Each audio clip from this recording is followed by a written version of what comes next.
Are you ready to learn to get rid of stress in your life? To learn how to deal with the emotional turmoil that causes strokes, heart attacks, bad health, and even weight gain? Life-changing habits for work, family, and everyone you deal with start here with Andrew Wittman. It's time to get warrior tough. Here's Andrew Wittman and Dutch Coleman. All right, welcome to Get Warrior Tough, the most monumental hour in media anywhere. We're your leadership and mental toughness coaches, Andrew Wittman and the Dutch Coleman. What's happening, my brother?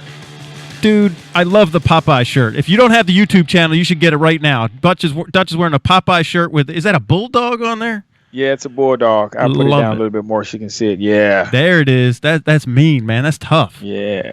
And those big forearms. My son. So are you looking at my forearms or the shirt? The shirt, man. My son Drew has big forearms, man. He got Popeye forearms, you know. But you got big forearms too, Dutch. But you know what gets me is your shoulders and your Magic Mike abs. You know I'm always a sucker for that, man. I know, right? All right. If you want to join the conversation, use the hashtag GetWarriorTough. And some of our fans have been using the hashtag GWT for short. Dutch will be monitoring that. I'm at Warrior Tough PhD. Dutch is at the Dutch Coleman. Also, you go to the website, getwarriortough.com. You can call the office at 864-977-1443. Buckle up, Dutch. We got a crazy discussion tonight, man. I'm loving it, man. I'm looking forward to it. Can't wait to engage with folks. Can't wait to get the feedback from later on in the week when people really start chopping it up. I'm loving it, man. Yeah, so right now, if you're listening right now, we're going to start talking about, here's the question, are executives overpaid? And how much is too much? And, you know, it's like every time I turn around, these guys are getting these huge golden parachutes. And, man, I mean, really, how much can you spend? Or how much is too much?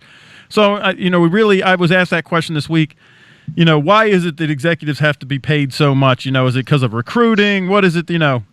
So, and then they asked me in the context of the EpiPen disaster, because this pharmaceutical company, I don't know if I'm saying their name right, and I think it's Mylan, I don't know. And you know what? I almost don't care if I got it right because I'm about to rip into them. This is in the Wall Street Journal today, but my PR people asked me about this article. So the EpiPen, if you guys don't know, there's this drug maker named Milan or Mylan or whatever they are. They make the EpiPen. The EpiPen, they jacked the price over 550%. So it went from like $100 to $608 or something like that. Some crazy. I got the numbers here. Let's see. Okay, it's now $608, and it is up 550% and nearly double since 2014, 550 since 2007. Now this EpiPen thing it's a life-saving deal if you have an allergic reaction to like bee stings, or what was that movie with Will Smith where he blew up when he ate the shrimp and his face got Hitch. Yeah. So Hitch, he would have to like hit himself with the EpiPen. So I mean, this thing, the EpiPen, is like a really big deal. People need it, right? And then now they raised their price to like $608 for this thing. Oh, and by the way, it only lasts 12 months. Like, you got to throw it away if you don't use it. If you don't get bit by a snake in 12 months, you got to buy another $608 pen, by the way. So you almost got to search out for snakes just so you can feel like you got your money. Yeah, like if you're coming, it's like an 11th month, man. You better go jump into a hornet's nest or something so that you know. Right? Yeah, you know, it's funny. My daughter has a minor, very, very minor reaction to carrots and cherries, right? And they forced me to purchase an EpiPen. And when I say very minor reaction, I'm talking about like she gets little hives or something like that. Nothing life-threatening, nothing painful. And they basically said, hey, she has to purchase this EpiPen. And back then, as Andrew alluded to, it was like $110. And so for the price to jump the way it has, even in my case where I knew my child didn't need it, it's going to be ridiculous for people who cannot afford it, but they're forced to, to purchase these things. Right. And they knew they messed up because there was like this huge backlash. So they came out with this deal that they'll give you like a 75% coupon or help you with your copay or something, if you got to do that, you already know you did the wrong thing. All right. Right. Now, on top of all that, Dutch, so here's the article that comes out today. They get caught with their hand in the cookie jar because they're not even a big company, okay? They're not even like top 10 of biopharm companies, not even top 10, but they're number 2 on payment of executives. They have 3 of the top 20 executives in all of biopharm on their staff, and they as a company have paid more than Johnson & Johnson, Pfizer, Bristol Myers Squibb, Allergen, Amgen, all these big names that we know. Their guy, which I've never even heard of I heard of the EpiPen, but I never heard of Mylan or whatever, and they're getting paid more than the heavy hitters. Wow. And everybody's like, what? You know you're going to bring attention to yourself in that case, because you named some generational companies. I mean, there's some companies that's been around since our grandparents were around, and some established jokers, man. Some people who have some serious market share, and they're paying more than all of those. And that's gonna bring some attention to you. You better have your stuff together. Okay, so I'm going to quote this article by Mark Marymount in the Wall Street Journal. The article is named "EpiPen Maker Dispenses Outsized Pay," and it says Mylan's combined total of $292.1 million in pay for its top 5 executives over the past 5 years ended last December outpaced the industry rivals several times its size, according to the analysts, including Johnson & Johnson, Pfizer, Bristol Myers Squibb, and Eli Lilly and Company. Wow. Again, you're naming some heavy hitters, man. Eli Lilly.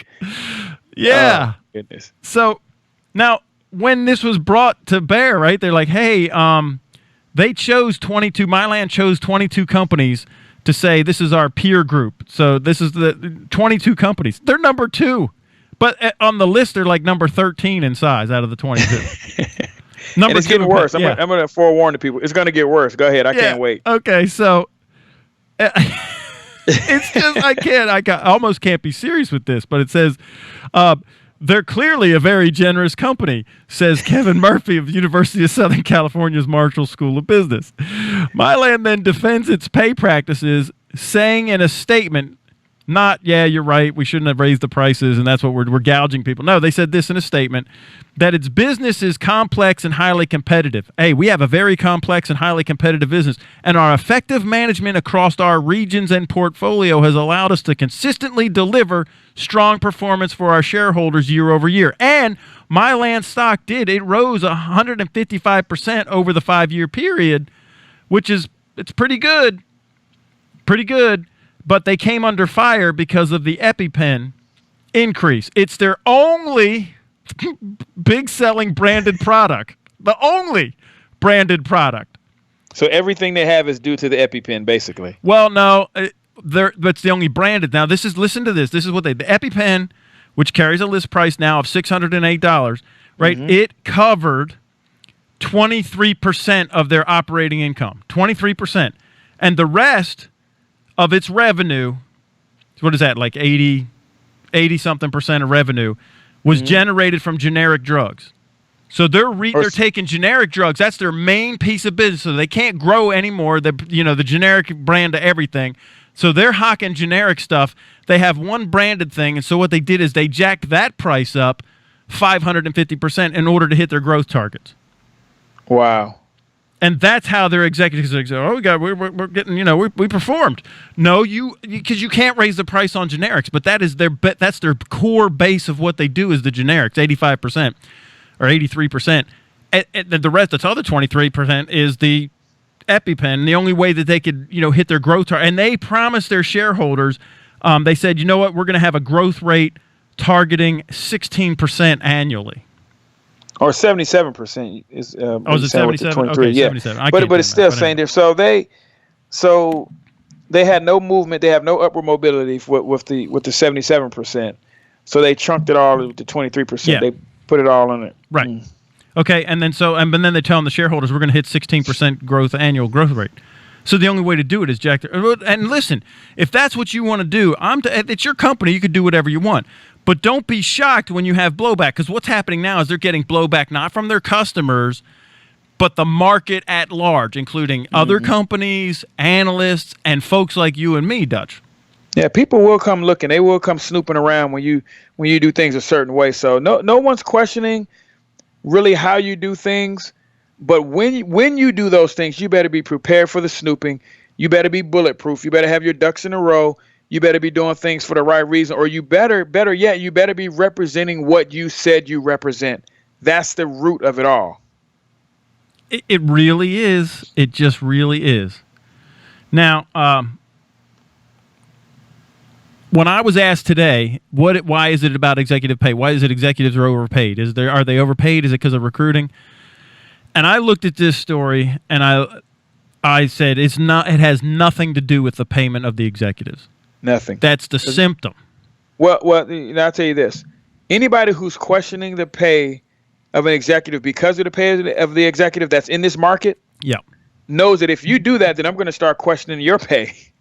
Right. So I better I better have better reason than that. I better have better reason than that, or they're going to say, "Hey, man, this is a pot calling the kettle black." Right. If you do it that way, so they know better than to do that. So this is, as you suggesting, way deeper than that. Right. And even me as a lay person, who's not making $300 million, bonus from, a publicly traded company, it's not about the pay. It's totally not about the pay. So what I did is so my press people asked me, hey, what's your take on this? So I looked at it. 2 seconds later, I said, this is not about the pay. I pulled up Myland's website. I know, right? And I said, let me look at their mission and value statement. Something people never do. Right, because this is here's the issue, Dutch. Let me just see what their statement is, and then we'll ask the questions about what the issues are. Okay, so I pulled up the website and I went to their little page, the We're Awesome page, mission, values, all that stuff, ethics, compliance, whatever. Okay, so about us. Myland's mission. They have this big history up there, their timeline. They started in 1961, right? So at Myland, here's their mission.